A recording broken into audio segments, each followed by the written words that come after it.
안녕하세요. 광교호입니다. 오늘은 동탄역 대방 디에트르 청약 전략을 말씀드리겠습니다. 대방 디에트르의 가장 큰 장점은 역세권입니다. 이미 SRT, KTX의 이제 수소 출발선을 얘기하죠. 이미 들어와 있고요. GTX-A도 공사는 시작했습니다. 완공까지는 뭐 시간이 꽤 걸리겠지만 하여튼 이제 착공을 했고요. 그 다음에 인동선도 확정돼 가지고 빠르면 올해부터 공사를 시작할 가능성이 있습니다. 물론 이제 개통은 역시 꽤 시간이 걸릴 겁니다. 그 다음에 이제 최근에 발표된 국가철도계획에 따르면 분당선을 기흥에서 오산까지 연장하는데 역시 동탄역을 이제 통과하는 걸로 지금 계획이 되어 있습니다. 그래서 결국은 쿼드러플 역세권이 됩니다. 그래서 앞으로 동탄역이 수원역을 능가하는 경기 남부의 주요 역이 됩니다. 그래서 뭐 이미 그 주변 아파트들이 굉장히 비싼 상황이고요. 그렇지만 주상복합입니다. 주상복합이라는 거는 뭐 오피스텔과 상가와 오피스와 이제 같이 있기 때문에 교통 체증이 생길 수밖에 없습니다. 물론 이제 주차장은 입구가 별도로 돼 있지만 하여튼 이제 주변 도로가 상당히 막힐 가능성이 높고 또 이제 사람들도 많게 되는 거죠. 그러니까 거주하는 사람도 많고 또 이제 업무 시설차 왔다 갔다 하는 사람도 많다 보니까 좀 상당히 복잡할 가능성이 있습니다. 그래서 주거 환경은 사실 그렇게 썩 좋은 건 아닙니다. 주상복합의 이제 장점은 뭐 편리하게 상가를 활용할 수 있다는 거죠.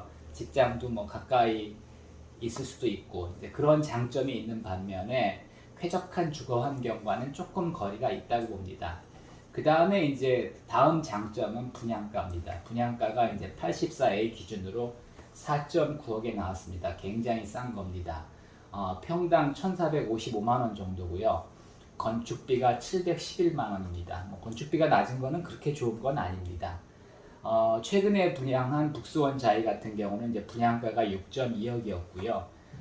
평당 분양가는 1,876만 원, 건축비가 1,558만 원으로 여기는 건축비가 굉장히 높습니다. 건축비가 높다는 건 그만큼 건물을 잘 지을 가능성은 있다고 봐야 됩니다. 물론 이제 건설사가 폭리를 취할 수도 있지만 하여튼 건축비가 낮은 거는 그렇게 이제 좋은 거는 아닙니다. 어쨌든 분양가가 굉장히 쌉니다. 반면에 최근에 이제 시세를 보면은 동탄역 근처는 뭐 한 13억 내외 합니다. 84제곱미터 기준으로. 그다음에 이제 북수원자에는 이제 새 아파트 기준으로 한 8, 9억 정도 합니다. 그러다 보니까 시세 차익이 이쪽이 훨씬 크죠. 그러다 보니까 뭐 요번에 이제 경쟁률도 상당히 높을 겁니다. 구조는 A와 B가 있습니다. 뭐 A가 물론 판상형으로 좋지만 B도 굉장히 잘 나왔습니다. B도 이 전면에 방이 두 개가 배치되어 있죠. 그래서 이제 3베이 형이고 그 다음에 이제 마통풍은 안 되지만은 이렇게 니은자로 배치되어 있기 때문에 통풍이 이제 그런 대로 됩니다. 제가 여러 번 말씀드렸지만은 제가 이런 LDK 구조 타워형에 살고 있는데 주변 환경에 따라 다르지만은 그렇게 환기가 잘 안 되진 않습니다. 또 이제 특히 그 부엌 쪽에도 창이 있어가지고 뭐 크게 환기는 문제 없을 것 같습니다. 전체 531세대인데요. 84제곱미터가 370세대, 102제곱미터가 161세대입니다. 그 중에서 이제 특공 빼고 일반이 이제 161세대인데 84제곱미터는 100% 가점제입니다. 그러다 보니까 이제 가점이 뭐 이런 이유로 인해서 그 프리미엄이 많이 붙을 수 있는 분양가가 싸게 나왔기 때문에 뭐 굉장히 그 가점이 높은 분들 위주로 이제 청약을 할 가능성이 높습니다. 그래서 84A 같은 경우는 제가 볼 때는 이제 70점 이상이면 안전권이라고 보고요. 69점은 위험할 수도 있습니다. 뭐 B형도 그렇게 큰 차이가 나진 않겠지만은 B형은 뭐 한 1, 2점 정도 낮을 가능성이 있다고 봅니다. 그 다음에 이제 102제곱미터는 그 추첨제가 가능하기 때문에 이제 1주택자나 이제 가점 낮으신 분들이 관심이 많습니다. 그리고 102제곱미터는 경기도 기준으로 청약통장 400 이상 필요하고요. 서울은 1000만 원 이상 필요합니다. 600만 원 아닙니다. 1000만 원입니다. 일반 공급은 141세대인데 이 중에 이제 71세대는 가점제로 하는 거죠. 그래서 뭐 가점이 높으신 분들은 이쪽으로 좀 빠지겠지만 여기도 이렇게 만만치 않을 거고요. 여기도 한 69점, 68점 정도 커트라인 예상하고요. 이제 나머지 50%를 추첨제로 분양을 하는데 그 중에 75%를 무주택자한테 우선 배정합니다. 그러다 보니까 이제 대충 한 53세대 정도가 무주택자한테 돌아간다고 봐야 되고요.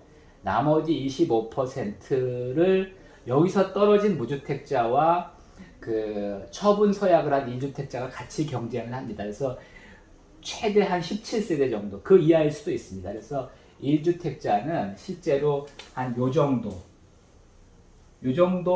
이하, 요 정도일 수도 있고 요보다 낮을 수도 있습니다. 그러니까 1주택자는 뭐 청약은 가능하지만 실제로 이제 굉장히 어렵다고 봐야 됩니다. 반면에 이제 저가점자들은 뭐 53세대를 이제 추첨을 하니까 무주택 저가점자들은 그래도 좀 더 이제 기회가 있다고 봐야 됩니다. 그리고 이제 공식적으로 청약홈에서 청약하고 발표하는 경쟁률은 뭐 한 200대일 수도 있습니다. 하지만 무주택자는 그러니까 이제 추첨제를 기대하고 이제 청약 넣으신 분들은 실제로 한 2배 정도 봐야 되고요. 1주택자는 한 8배 정도 봐야 됩니다. 경쟁률. 그러니까 뭐 200대 1이라 그러면은 실제로 이제 1주택자들은 한 1600대 1 정도라고 봐야 됩니다. 그래서 이제 당첨은 굉장히 어려운 상황입니다. 어쨌든 경기 남부의 주요 역에 있는 역세권 아파트입니다. 그리고 분양가도 굉장히 쌉니다. 그래서 청약은 상당히 많이 몰릴 거고요. 뭐 하여튼 가점이 낮으신 분들은 굳이 이쪽은 넣을 필요 없으시고요. 이제 이쪽 여기는 뭐 최소한 65점 이상은 뭐 넣어볼만 하지만 그 이하는 넣을 필요는 없을 겁니다. 그리고 여기는 뭐 이제 가점이 낮아도 뭐 넣어보셔도 되고 1주택자도 뭐 넣어보셔도 되지만 당첨되기는 굉장히 어렵다. 이렇게 정리할 수 있겠습니다. 이상입니다.